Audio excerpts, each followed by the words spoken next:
L'expérience de l'intimité avec Dieu est-elle la même pour tous? C'est ce qu'on va savoir aujourd'hui à l'émission La Parole vivante.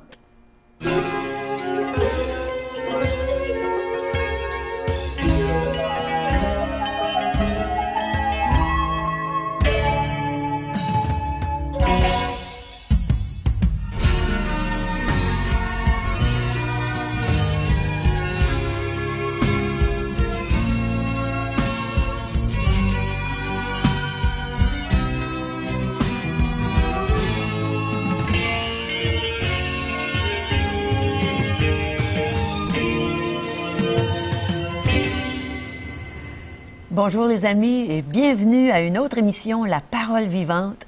Et naturellement, on est avec Régent. On va parler de l'intimité avec Dieu aujourd'hui. Oui. Et est-ce que c'est la même pour tous? La réponse est non. Ah. Et pourquoi? C'est ce que nous allons voir dans le cadre de cette émission. Ça dépend de nous un peu? Ça dépend de nous, pas un peu, beaucoup. Ah, yes! Parce que Dieu, lui, Dieu de son côté, il s'est donné entièrement à tous et chacun. Ouais. Il s'est livré, c'est ce que nous dit les Saintes Écritures, il s'est livré, il s'est donné en entier. Mais c'est nous qui avons malheureusement certaines réserves. On n'est pas entier comme On lui? n'est pas entier. Et pourquoi est-ce que nous ne sommes pas entiers? Parce que Dieu aimerait que nous soyons entiers dans cette relation. Ouais.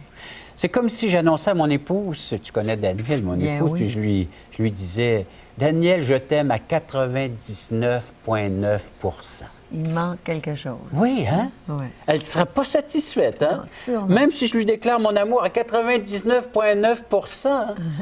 Mon épouse ne serait pas satisfaite. Elle me poserait la question, et le 1 % est pour qui? C'est ça. Ah, c'est bon. Et c'est la même chose avec Dieu. Et j'aimerais qu'on regarde avec les Saintes Écritures la relation que Dieu aimerait avoir avec chacun d'entre nous, mais à son maximum, à son maximum de potentiel et puis de réalisation. Dieu a un plan merveilleux pour notre vie, mais à une condition, qu'on soit entier envers lui. Tu viens de nous donner une bonne entrée pour ce plat principal. Oui, hein? Je salive déjà. Je m'installe devant ce merveilleux tableau que j'ai ici en arrière de moi. Rien de tel que de regarder cette croix. Pourquoi? Parce que cette croix devrait encore nous parler aujourd'hui. Elle devrait nous dire justement à quel point Dieu s'est donné pour nous. Vous savez que Jésus-Christ, c'est Dieu qui s'est fait homme. Il est venu, humble serviteur, nous dit les Saintes Écritures. Il est venu pour donner sa vie en rançon, pour ta vie, pour la sauver, pour la racheter. Alors comment ne pas répondre à cet amour en nous consacrant totalement à lui? C'est la relation qui va pouvoir opérer des transformations dans votre vie. Malheureusement, les gens préfèrent aujourd'hui l'exaltation, c'est-à-dire on recherche toutes sortes d'émotions plutôt qu'un engagement et une consécration qui va transformer, bouleverser l'être dont je suis. De savoir qu'un être comme Dieu m'aime énormément. Imaginez. On ne parle plus d'un être humain avec ses défauts, ses faiblesses. On parle du Créateur, du Seigneur, du Sauveur qui est parfait, qui est juste et qui nous aime d'un amour inconditionnel. On devrait s'y consacrer. Lisons ensemble l'Évangile selon Matthieu. Prenez des notes, ça vaut la peine. Et regardez chez vous. Et si vous n'avez pas de Bible, vous pouvez nous en faire la demande. Vous n'aurez qu'à nous écrire, allez sur notre site Internet, nous demander l'Évangile de Jean, entre autres, ou un Nouveau Testament. L'Évangile selon Matthieu, chapitre 22. Il y a une discussion entre un homme de la loi, un homme très religieux, et qui pose des questions à Jésus pour l'éprouver, nous dit le verset 35. Regardez bien le contexte, là. Alors, il ne s'approchait pas envers Jésus avec un cœur sincère et honnête. Mais Jésus, connaissant les cœurs, connaissant les profondeurs de l'être humain, connaissant la déchéance, connaissant l'état de perdition, le péché, il sait comment nous prendre. Et l'un d'eux, docteur de la loi, un représentant des choses de Dieu, lui posa cette question pour l'éprouver. Verset 36 de Matthieu 22. « Maître, quel est le plus grand commandement de la loi? » Cet homme-là voulait démontrer qu'il connaissait la loi, pensant avoir une relation avec le Dieu d'Abraham, avec le Dieu très haut, le Créateur, alors qu'il pratiquait une forme de religion, des formes extérieures, mais sans être connecté à l'intérieur. Il s'approche de Jésus, veut lui faire la morale, veut lui donner un enseignement, lui dit, « Quel est le premier commandement? » Et Jésus lui répondit, « Tu aimeras le Seigneur ton Dieu de tout ton cœur, de toute ton âme, de toute ta pensée. C'est le premier et le plus grand commandement. Et voici le deuxième, qui lui est semblable. Tu aimeras ton prochain comme toi-même. De ces deux commandements dépendent toute la loi et les prophètes. » De ces deux commandements dépendent toute la loi et les prophètes.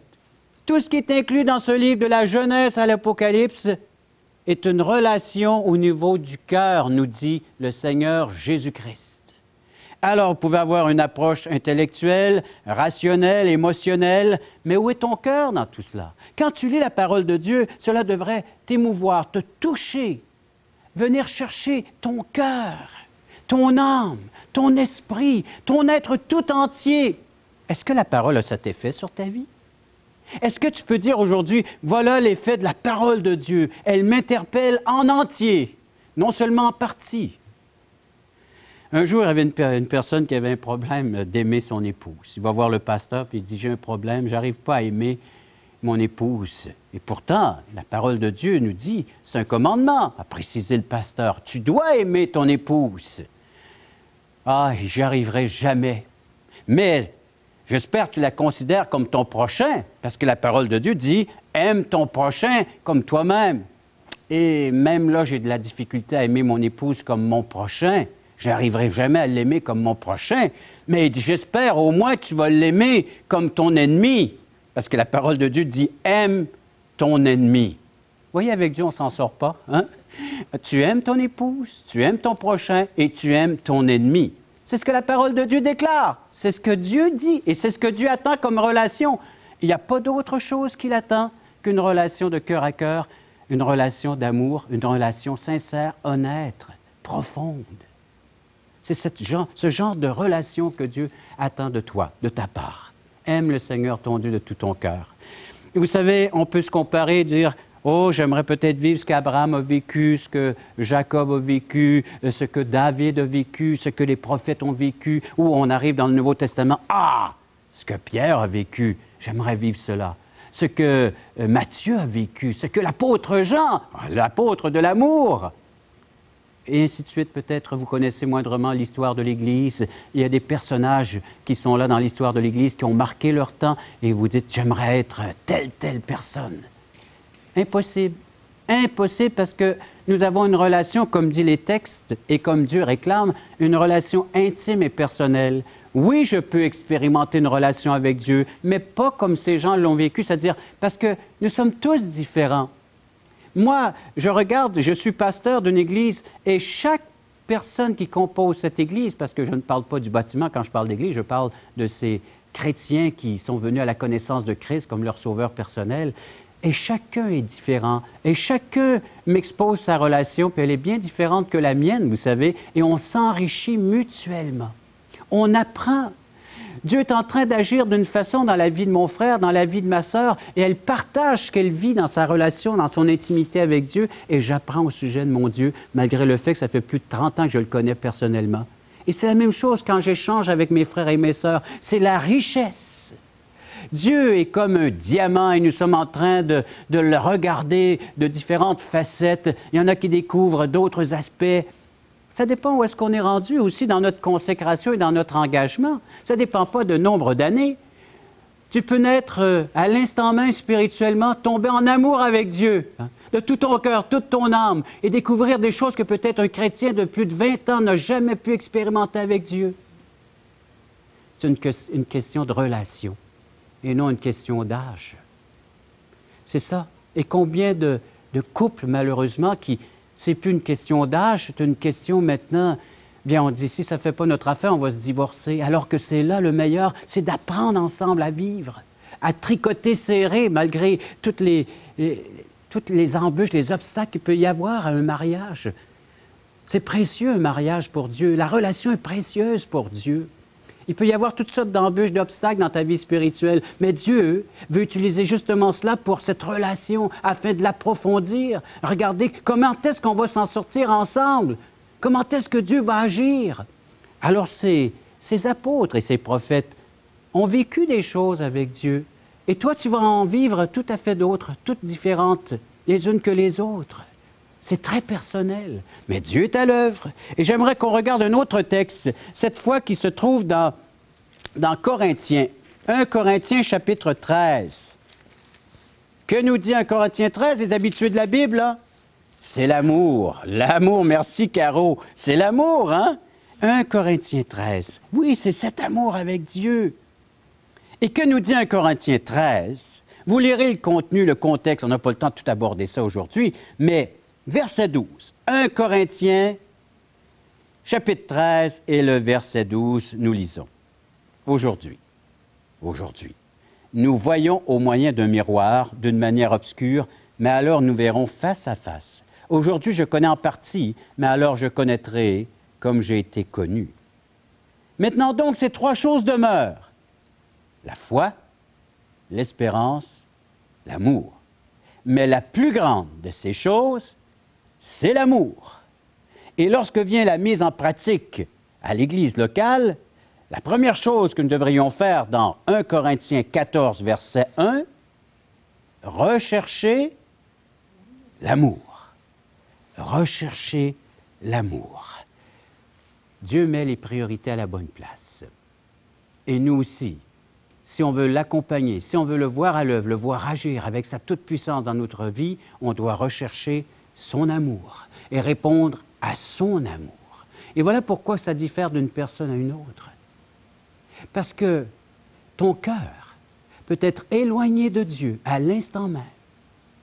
Mais si tu t'en repens, c'est-à-dire tu confesses cette froideur, tu confesses cette indifférence. Vous savez, le premier péché que le Seigneur m'a montré à l'âge de 20 ans, j'étais dans ma chambre, je lisais l'Évangile de Jean, et le premier péché que j'ai confessé, c'est mon indifférence. J'ai dit, Seigneur Dieu, quand j'ai vu tout ce que tu as fait pour moi à la croix, comment tu t'es consacré, engagé pour venir sauver mon âme de la perdition éternelle, du bourbier dans lequel j'étais, tu es venu me chercher, me laver, me purifier, me sanctifier, et faire de moi un saint, c'est-à-dire une personne maintenant qui peut te servir. J'ai confessé l'indifférence que j'avais dans mon cœur, la froideur que j'avais à son égard. Oui, j'ai pleuré. Oui, j'ai eu du remords. Mais plus que ça, je m'en suis repenti.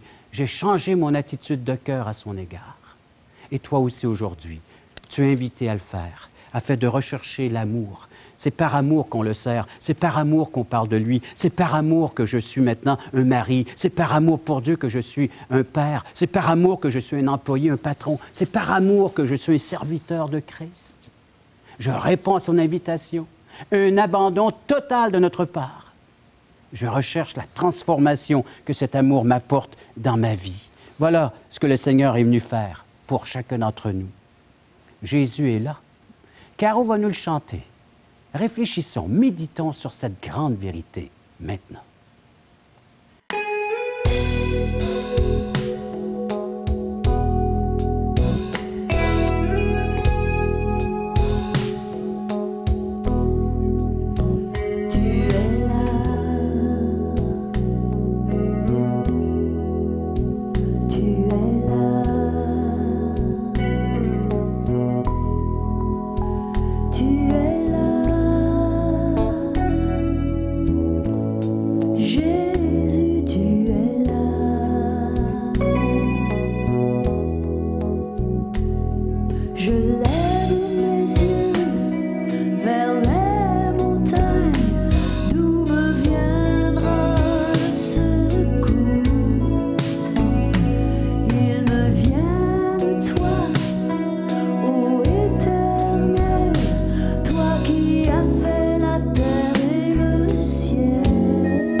Et aujourd'hui, il nous pose cette question très relationnelle.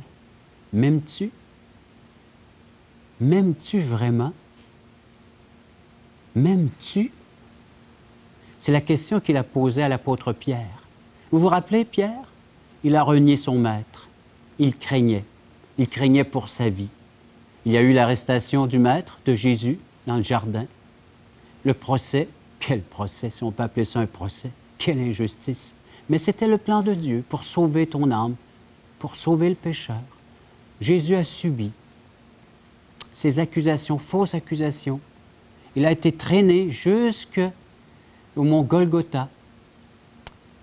Et pendant cette arrestation et ce procès, il y avait l'apôtre Pierre qui venait de renier son maître. Il ne savait plus quoi faire de sa vie, il tournait en rond, il dit à ses amis, ben, retournons à nos occupations, à notre bateau, et puis à la pêche, puis ainsi de suite.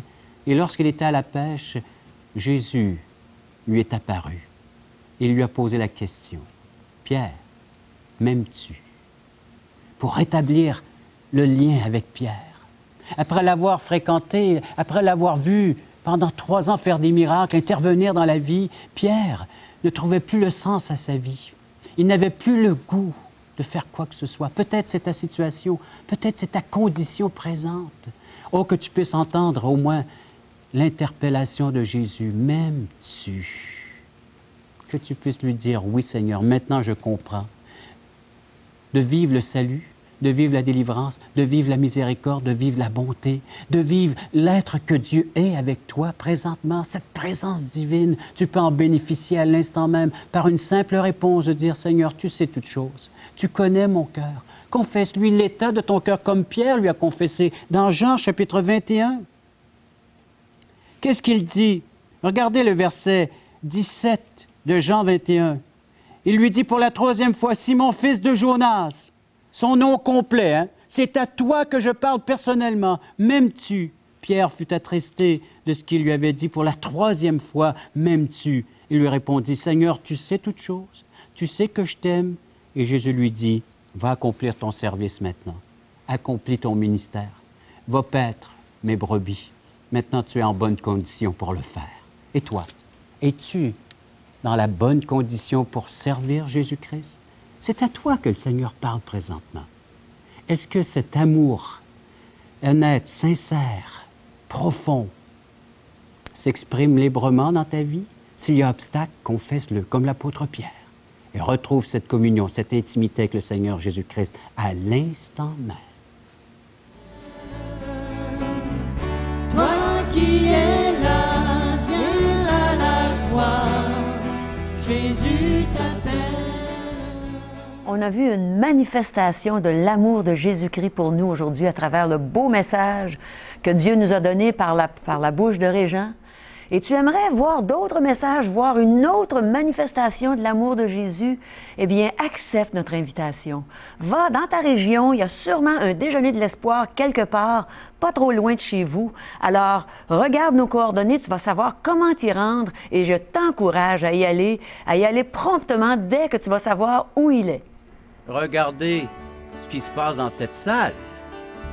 Il nous manque de la place. Voulez-vous m'aider à tasser le mur, s'il vous plaît? Hein? Jésus est vivant, il vit pour toi, il vit pour moi. Jésus est ici, il vient pour toi, il vient pour moi. Il est venu pour tous nous pardonner. C'est une nouvelle naissance. C'est comme une chenille qui est transformée en papillon. Mais il faut lui demander. Dieu vous offre la vie éternelle, mais il faut que vous la receviez. Parole vivante vous invite à participer à l'un des nombreux merveilleux déjeuners de l'espoir. Ces déjeuners ont lieu dans plusieurs restaurants réputés de la région et vous sont offerts gratuitement. Venez entendre le témoignage d'une vie transformée par la puissance de Dieu. Pour connaître les détails concernant l'endroit, la date et l'heure pour votre région, composez le 1-877-537-7647 ou notre site web www.espoir.ca. Mes amis, on a tellement de choses à vous présenter pour Québec Espoir 2008, du 31 juillet au 10 août, qu'on a besoin de notre ami Guy. Bonjour Guy, tu es de retour avec nous, heureusement. Bonjour, parce Carole. qui de mieux que toi pour nous présenter toutes ces choses-là, pour qu'on sache à quoi s'attendre? J'ai le privilège de travailler avec cette organisation qui va faire en sorte que ça va être un événement majeur dans le cadre du 400e anniversaire de la Ville de Québec. Ça va être un événement majeur, un événement marquant, puisqu'il va y avoir 11 jours d'activité, comme tu le dis. Oui. Nous aurons 11 soirées de spectacle à la salle Albert-Rousseau. Nous aurons aussi 11 jours de programmation au cégep FX Garneau. Oui. Et nous ferons la distribution de 350 000 évangiles de gens à travers la grande région de Québec. Pendant cette période-là, Oui, il va s'en passer des choses. oui, oui, oui. Et notre thème, c'est rendez-vous avec la foi. La foi. Cette même foi que les Huguenots avaient lorsqu'ils sont venus ici au Québec et ils ont joué un rôle majeur dans la fondation de la Ville de Québec. Et cette même foi-là que les Huguenots ont, c'est cette même foi-là que nous, on a encore aujourd'hui. Les Huguenots, est-ce que c'est nos ancêtres spirituels, si tu veux, Oui. qui étaient là il y a 400 ans, qui sont arrivés ici? Oui, puis il y a des pans de l'histoire qui sont un peu passés sous silence pour des raisons que je considère comme regrettables, mais je veux plutôt axer mon intervention sur le fait que ça va être une célébration de la foi, une foi qui est encore bien vivante au Québec. Oui. Cette foi évangélique, c'est pas une foi d'une nouvelle secte ou d'une nouvelle religion. là, non. C'est une foi basée sur la révélation de la parole de Dieu, que Dieu nous aime, qu'il a manifesté son amour en Jésus-Christ sur la croix, et que parce qu'on accepte son amour, on reçoit son pardon et on devient des enfants de Dieu. C'est merveilleux. Est-ce qu'il y a d'autres choses que tu as à nous annoncer pour ces périodes-là? Oui, alors pour ce qui est des spectacles à la salle Albert-Rousseau, Oui. vous pouvez voir les informations sur le site Internet. Oui. Et comme j'ai C'est fait... important, ça. Oui, oui, et ils vont pouvoir voir les détails. On a aussi un dépliant, une brochure qu'on est en train d'imprimer, dont on a ici l'esquisse. Et on aimerait que les gens puissent considérer de venir à ces spectacles-là qui vont être très abordables. Les spectacles, Caro, il y a des billets pour un spectacle, c'est 11,50 $ plus les frais de billetterie. Puis ça, c'est 2 spectacles, souvent. Il y a une première partie, une deuxième partie. Oui, ça va débuter à 7h30 le soir, ça va terminer à 10h, 10h30, selon le nombre de rappels qu'on va avoir. Quand tu vas être là, ça va être fantastique, ça va finir bien tard.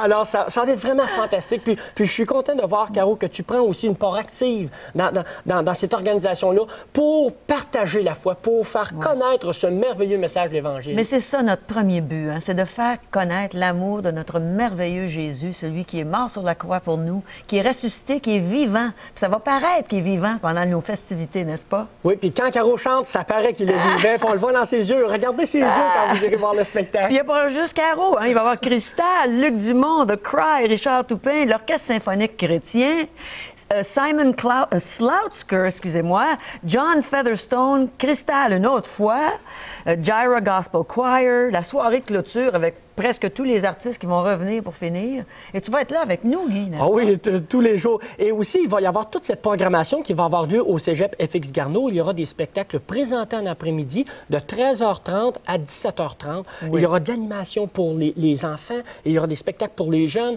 pour les adultes. Et de plus, on aura une programmation au niveau musical. Il va y avoir des chants tout au long puis il va y avoir aussi l'Expo Bible. Écoute, il y a plein de choses.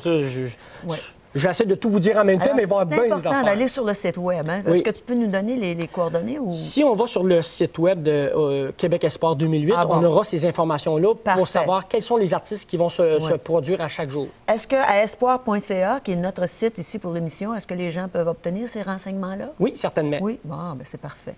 Alors, soyez avec nous.